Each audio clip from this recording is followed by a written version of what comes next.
अनपढ़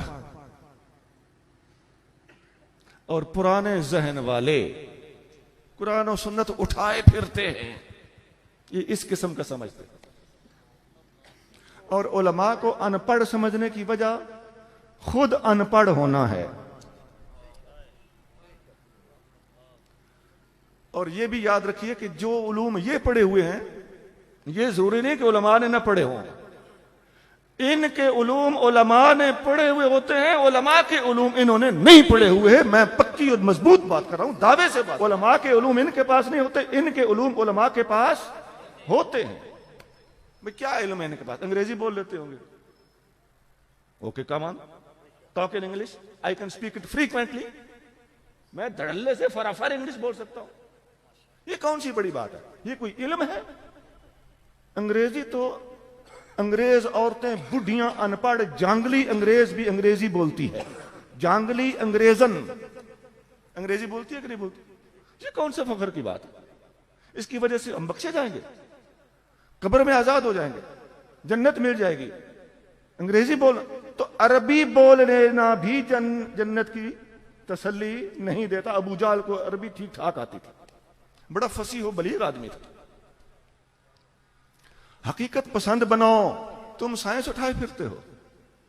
आ जाओ हमसे बहस कर लो, साइंस पर बहस कर लो।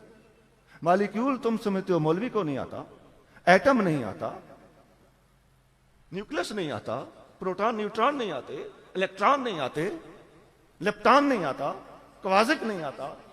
इलेक्ट्रॉन फर्दर सब डिवाइड हो चुका है, सब मौलवी को पता है। करंट फ्लो नहीं आता, कूलम्ब नहीं आता, रजिस्टर नहीं आता, कॉइल नहीं आती, कैपेसिटर नहीं आता, ट्यून्ड सर्किट नहीं आता, पैरेलल सर्किट नहीं आता, सीरीज सर्किट नहीं आता, पॉजिटिव नेगेटिव नहीं आता, एसी डीसी नहीं आती, डायरेक्ट अल्टरनेटिंग करंट का हमें फर्क नहीं आता, मोटर जनरेटर नहीं आते। हमें क्या नहीं आता और तुम्हें क्या आता है? अभी तो मैंने वायर की बात की, मैं वायरलेस की तरफ तो गया ही नहीं। हमें प्राइमरी प्रोपेगेशन नहीं आती, सेकेंडरी प्रोपेगेशन नहीं आती। क्या नहीं आता हमें? मैं 18 साल एयरफोर्स में मुलाजमत करता रहा हूं और F-16 का स्पेशलिस्ट हूं। मैं अपनी बात कर रहा हूं,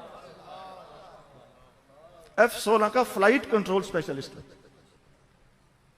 मैंने ये बात इसलिए कहनी नहीं थी, इसलिए कि ये ना समझ लें कि जो मैंने जुमले कहे मैंने किसी किताब में शायद देख के रट के तकरीर तैयार की है। ऐसा नहीं है, ये मुझे बात मजबूरन करना पड़ी, क्योंकि इसमें एक तकब्बुर का पहलू भी आपको महसूस होगा। लेकिन नहीं, उस बात को मैं तो सिर्फ और सिर्फ मजदूर के गुलामों की शान बयान करने के लिए उन लोगों को चैलेंज देना चाहता हूं जो खुद को पढ़ा लिखा समझते हैं, कुरान और सुन्नत जानने वालों को अनपढ़ समझते।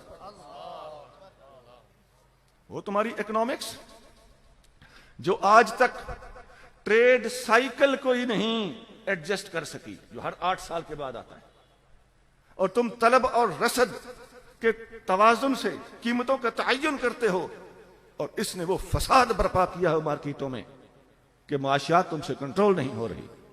सप्लाई एंड डिमांड, ये कानून ही इतना गंदा है कि इस्लाम के सिवा कोई इसको हल ही नहीं कर सकता। माफ करना, ये कुछ अल्फाज मैं ऐसे बोल रहा हूं जिनका ताल्लुक इकोनॉमिक्स के साथ। हमने माइक्रो इकोनॉमिक्स भी पढ़ी है जो 15वीं जमात में पढ़ाई जाती है, और मैक्रो भी पढ़ी है जो 16वीं में पढ़ाई जाती है। देखो, हम में ही भोले हाफिज और जल्लड़ खतीब भी होते हैं, ये हम मानते हैं। लेकिन हर बेशा गुमा मबर के खालिस्त, शायद के पिलंग खुफ्ता बाश। हर झाड़ी खाली ना समझो, शायद किसी झाड़ी पे डंडा मारो और उसमें शेर सोया हुआ।